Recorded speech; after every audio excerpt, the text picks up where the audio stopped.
Good morning students. आइए आज हम बात करते हैं। हमारा जो टॉपिक चल रहा था राजा राम मोहन राय। हमने गत लेक्चर में उनके शैक्षणिक, धार्मिक व सामाजिक विचारों का अवलोकन किया है।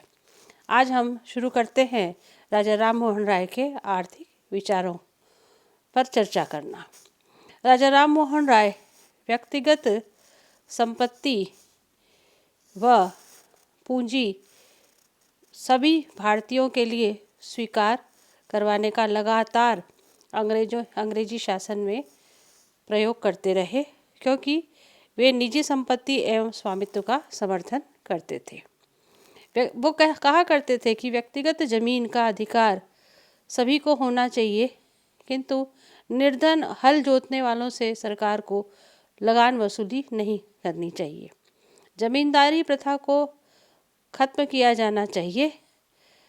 शोषण मुक्त शासन होना चाहिए, जिसके माध्यम से समस्त व्यापारियों, कृषकों को उचित मूल्य प्राप्त हो सके। छोटे कृषकों को संरक्षण प्राप्त होना चाहिए।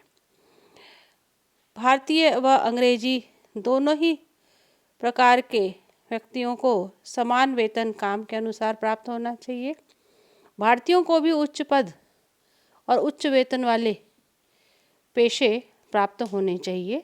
सरकार को उनको सहयोग करना चाहिए।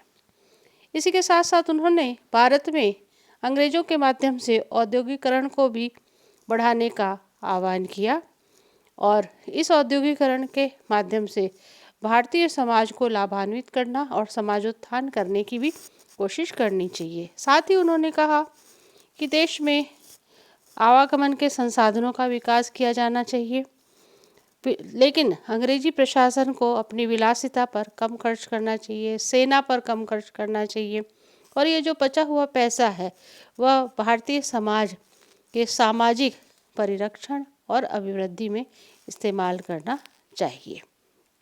अब इन्हीं आर्थिक विचारों के साथ साथ हम बात करते हैं राजा राम मोहन राय ने राजनीतिक विचारों का प्रतिपादन किया, चूँकि वे व्यक्तिगत व राजनीतिक स्वतंत्रता के प्रणेता रहे। उनकी व्यक्तिवादी विचारधारा रही और वे आधुनिक भारत का निर्माण इसी व्यक्तिवादी विचारधारा के आधार पर कल्पना करते थे, जिसको साकार करवाने का प्रयास निरंतर अंग्रेजी प्रशासन के समक्ष वो रखते रहे। उनका मानना था कि बोलने, जीवन की स्वतंत्रता पर प्रशासन को अधिक मुक्त करना चाहिए। आम भारतीय को व्यक्ति आत्मनिर्णय, आत्मसम्मान का हकदार है, जो आत्मविश्वास से ही प्राप्त हो सकता है। शासन सकारात्मक और नकारात्मक दोनों ही रूप में कल्याणकारी होना चाहिए। यद्यपि पश्चिमी शैली से रॉय प्रभावित थे, किंतु भारतीय व्यवस्था का विरोध उन्हें सहन नहीं था। वे एक विश्व सरकार की कल्पना करते थे, जिसमें सभी को सहयोग प्राप्त हो। राज्य का कार्यक्षेत्र वे मानते थे कि एक नैतिक कल्याणकारी है।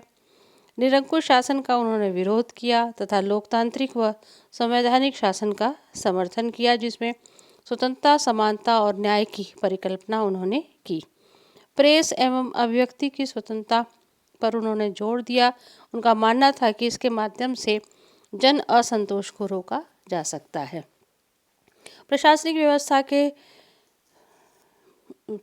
व्यवस्था में भी सुधार संबंधी विचार उन्होंने प्रतिपादित किए, जिसमें उन्होंने जमींदारी प्रथा में का उन्मूलन और एक विकसित समाज के लिए एक मूलभूत आर्थिक ढांचे का निर्माण प्रशासन के माध्यम से होना चाहिए। अंग्रेजी भाषा को उन्होंने आवश्यक बताया, क्योंकि इसके माध्यम से आम भारतीय पूरी दुनिया में क्या हो रहा है उससे जानकारी प्राप्त हो सकता है, उससे जुड़ सकता है। विलासिता और खर्चों में कटौती की जानी चाहिए। इसी के साथ साथ उन्होंने शक्ति पृथक्करण के सिद्धांत को अपनाने की बात कही। जनता की इच्छा तथा संप्रभु के आदेश का संतुलन होते हुए कानून निर्माण होना चाहिए। विवेकपूर्ण विधि होनी चाहिए। जातिगत व्यवस्था दूर होकर कानूनी व्यवस्था में भी जूरी व्यवस्था होनी चाहिए, जिसमें यूरोपियन पर भारतीयों को अधिकार देना चाहिए। धार्मिक सहिष्णुता, नागरिक समानता राज्य की ओर से प्रतिपादित होनी चाहिए। ब्रिटिश शासन के प्रति उनका विश्वास था, क्योंकि उनकी संसदीय व्यवस्था को वो भारत के लिए उपयोगी व कल्याणकारी मानते थे। चूँकि राय शुरू से ही सार्वभौमिक मानवतावाद का समर्थन करते थे, जिसमें उनका मानना था कि अगर मानव की स्वतंत्रता अक्षुण्ण रहेगी तो निश्चित रूप से समाज का विकास होगा।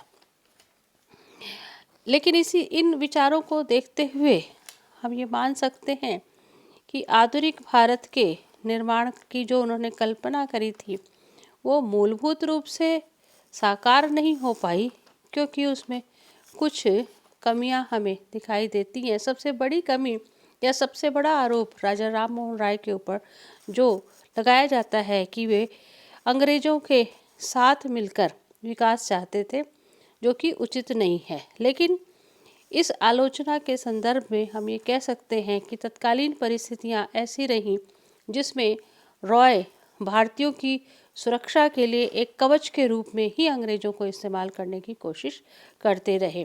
वे भारतीयों को गुलामी से मुक्ति देने के लिए एक नए भारत का निर्माण करना चाहते थे। इसलिए उन्होंने अंग्रेजी प्रशासन के साथ कंधे से कंधा मिलाकर कार्य करने की अपनी योजना को साकार करने की कोशिश करी। इस प्रकार हम देखते हैं कि राजा राम मोहन राय का अपने पूरे जीवन काल में भारतीयों के लिए एक उच्च स्तर का उपयोग रहा। उनके विचारों का अगर हम मूल्यांकन करते हैं तो ये पाते हैं कि उनके विचारों में परंपरा एवं आधुनिकता का सम्मिश्रण हुआ। वे बुद्धिवाद तथा आधुनिकता के प्रतिपादक रहे। भारतीय पुनर्जागरण के अग्रदूत के रूप में उन्हें सदैव याद किया जाता है। धार्मिक क्षेत्र में उन्होंने मूर्ति पूजा, कर्मकांड, अवतारवाद, बलिकांड, सती प्रथा आदि का विरोध करते हुए मानवतावाद को स्थापित करने के लिए ब्रह्म समाज की स्थापना की। सामाजिक क्षेत्र में भी उन्होंने कर्मकांडों, अंधविश्वासों और जातिगत व्यवस्था में उच्चता और निम्नता इसका विरोध किया।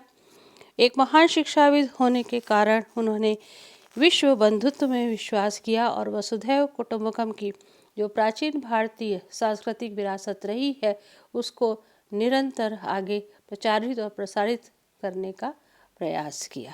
धन्यवाद।